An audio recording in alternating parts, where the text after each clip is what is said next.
Hola a todos. En el Bibliófilo continuaré con la sexta parte de la saga de Colin McCulloch sobre la antigua Roma, el caballo de César.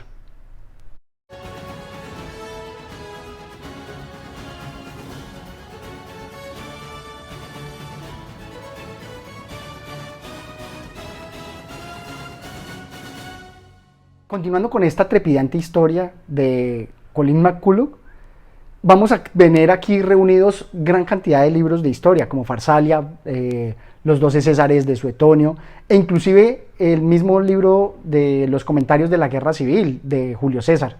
Me gusta mucho la manera en que Colin McCulloch trata sus novelas, pues ella nos va introduciendo los personajes y dándonos todo el contexto social, todo el contexto político. Entonces aquí en esta parte, cuando ya se desencadenó la Guerra Civil y va a llegar hasta los confines del mundo conocido en Roma, va a llegar hasta África, Egipto y Asia.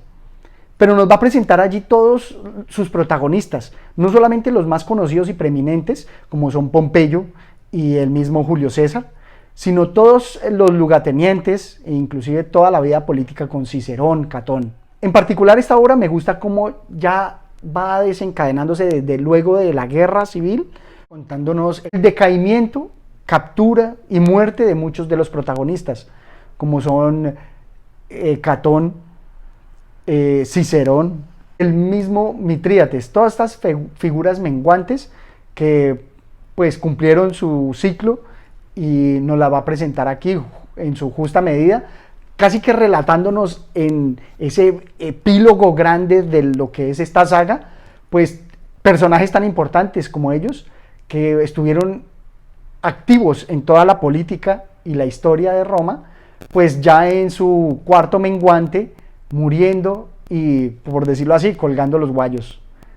Es muy emotivo, y más cuando hemos seguido toda esta saga, fuimos conociendo y acercándonos mucho a estos personajes, y ver su desenlace o presenciar ese desenlace es como asistir a los acontecimientos de la historia desde un primer plano. Varios de los aspectos importantes que se tratan en la obra, pues está la guerra de Farsalia, pues donde finalmente César acaba o gana sobre Pompeyo o los republicanos. Tenemos la guerra en Egipto, donde finalmente va a ganar y va a conocer y nos van a introducir la historia de Cleopatra. También tenemos personajes importantes, como son los conspiradores Bruto y Casio, que nos los va a presentar desde sus inicios. Ya en obras anteriores nos los había presentado, pero aquí se va ya configurando como ese pensamiento contra la estrella que es Julio César.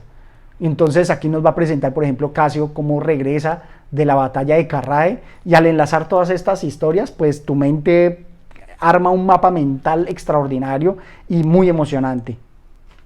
Tenemos también a protagonistas como Farnaces, el hijo de Mitrídates, que tanto participó en la política contra Roma en los libros precedentes, y vemos aquí pues su desenlace, pero Farnaces también va a ser muy importante en la historia venidera, así como Antípater, donde vamos a tener dentro de sus hijos a Herodes, que es tan importante tanto para el cristianismo como para Roma.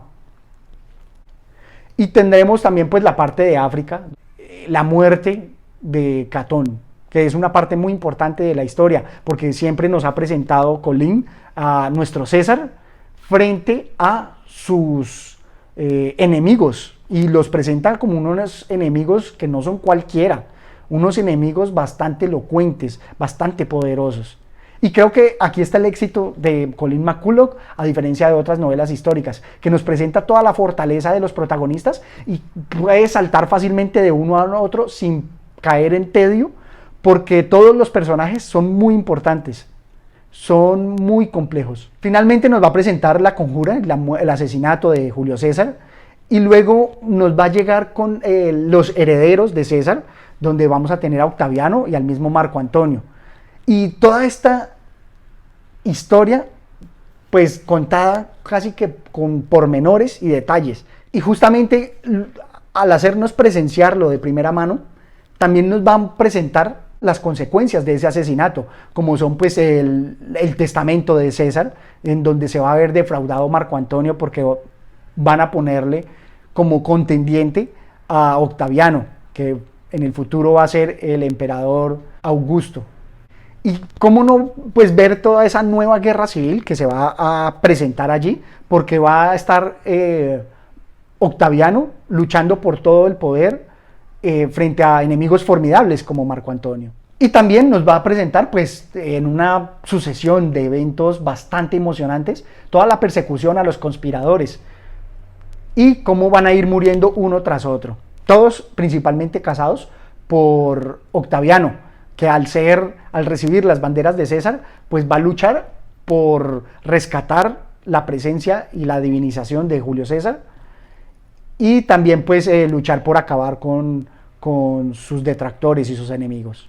Si bien Colin no cuenta todas las batallas, como se pueden ver en los comentarios de la Guerra Civil o inclusive en la de las Galias en el tomo anterior, sí es importante pues destacar que al no presentar todas las batallas de España, pues de pronto sea por temas de lograr condensar la historia, pues es un volumen bastante grueso. Pero me gustan mucho las interpretaciones que Colin nos comparte. Ella nos va a describir personajes tan importantes como Octaviano, y inclusive ella en el epílogo nos lo cuenta, que usa la enfermedad del asma como para representar y darle credibilidad a un comportamiento de un Octaviano joven, pero que va a representar un papel muy importante en la historia. Creo que esas interpretaciones que ella nos comparte son magníficas, dignas de un historiador. Por eso aquí comparto esta parte. Siempre que el autor permanezca fiel a la historia y se resista a la tentación de volcar sus propias actitudes, ética, moral e ideales modernos sobre el periodo histórico concreto y sus personajes, la novela es un medio excelente para explorar una época distinta. Permite adentrarse en la mente de los personajes y recorrer el laberinto de sus pensamientos y emociones, un lujo prohibido para los historiadores profesionales, pero que puede hacer comprensibles acontecimientos que de otro modo resultan inexplicables, misteriosos o incoherentes. Asimismo, ella nos comparte citas bastante profundas, como estas que siguen. Te lo repito, faraona, gobierna a tus súbditos con amor, y nunca olvides que es solo un azar del nacimiento lo que te hace distinta de una de esas mujeres que revuelven entre los escombros de esta ciudad asolada. O aspectos también un poco más artísticos, como el siguiente. Trae compañías de actores griegos para representar obras de Aristófanes, Menandros, los dramaturgos más alegres. A la gente corriente no le gustan las tragedias porque en general viven sus propias tragedias. Prefieren reír y olvidar sus problemas durante una tarde. Justamente con las novelas me pasa eso. Me entretengo bastante de mis propias tragedias. O algo mucho más ético, más profundo como esto. No, bramó. Un hombre libre que consiente cualquier clase de esclavitud es un mal hombre y no hay más que hablar. No me importa qué clase de esclavitud acepte, sean los placeres lascivos, la comida, el vino, la puntualidad, el dinero. El hombre que se esclaviza es un mal hombre, perverso, malévolo. Todo eso enmarcado y haciendo hablar a los personajes. Como acá, que nos destaca la figura y nos puede dar los motivos de por qué Bruto atentó contra César, que es una de las partes que siempre me han intrigado bastante de la historia de Roma. Servilia siempre dijo que no podría traer a Bruto a Milando, pero lo conseguí. Para Bruto, el primer día aciago fue cuando supo que su madre había sido amante de César durante 5 años. El segundo fue el día en que César rompió el compromiso de Bruto con Julia para casar a la muchacha con Pompeyo Magno, de edad suficiente para ser su abuelo, y que era el verdugo del padre de Bruto. Un matrimonio de pura conveniencia política, pero había creado un lazo entre Pompeyo Magno y César hasta la muerte de Julia. Y el dolorido Bruto, qué blando es, volvió la espalda a su madre y acudió a mí. Es justo castigar a los inmorales, y el peor castigo que yo podría haber encontrado para Servilia era apartar de ella a su estimado hijo. Eso lo habla César, pero aquí vemos pues cómo Bruto realmente fue una figura bastante apaleada, y es normal que se hubiera revuelto de manera tan pérfida. Inclusive, también en la obra pues nos destaca a través de un pasaje la importancia en Roma de los grafitis.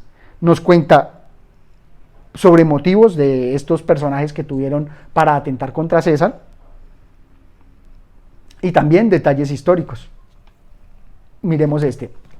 La estatua del primer Bruto que se encontraba cerca de la de los reyes de Roma tenía la siguiente inscripción: Bruto, ¿por qué me has olvidado? Yo eché al último rey de Roma. Y la estatua de Servilio Aola, muy cerca de allí, decía: Bruto, ¿no me recuerdas? Yo maté a Melio cuando intentó ser rey. Insisto, ella tiene una forma elocuente de mostrarnos la historia, porque nos habla de Bruto y del primer Bruto, un antepasado que evitó precisamente que alguien se coronara como rey. Y aquí pues el tema de los grafitis, que en varios documentales de History Channel nos lo muestra como parte importante de la dinámica en la ciudad de Roma. Los animo a que lean esta obra, que es en realidad muy interesante, tanto por el contenido como por el desarrollo que hace de la novela. Finalmente, aquí quiero destacar un aspecto que me pareció importante luego de leer obras como las de Posteguillo, donde me pareció que puede ella ser una fuente de inspiración para muchos escritores, así ellos no lo reconozcan. En mi caso particular, cuando leí la obra de Posteguillo, que después hablaré profundamente sobre ellas, me pareció que la imaginación que él tenía era encomiable, pero aquí, encontrando unas pequeñas referencias, veo y la dota de mayor credibilidad. Creo que pues a pesar del gran desarrollo de Posteguillo, pues hay cosas que o estuvieron en la historia o se pueden enlazar de manera muy consistente sin pensar que son ideas descabelladas. Esta última parte. El segundo enfrentamiento de Filipos duró muy poco más que la batalla de Farsalia, pero el número de bajas fue muy elevado. Perecieron la mitad de los hombres del ejército de los libertadores y no volvió a saberse de ellos en el ámbito del Mare Nostrum. Más tarde correría el rumor de que algunos sobrevivieron para entrar al servicio del rey de los partos, pero 10.000 soldados de Carraes acabaron vigilando la frontera de Sogdiana contra las hordas esteparias de los masagetas, ya que el hijo de Labieno, Quinto Labieno, un acólito de confianza del rey Orodes, los invitó a ayudarle a adiestrar al ejército parto en las técnicas de combate romanas. Y esta parte será importante dentro de las obras de Posteguillo, donde nos va a contar de manera muy entretenida qué pasó con estos soldados del ejército romano que fueron dispersados y que pues tuvieron una historia en Asia. Esto es todo cuanto tenía para contarles y espero que se animen a leer esta magnífica obra. Gracias.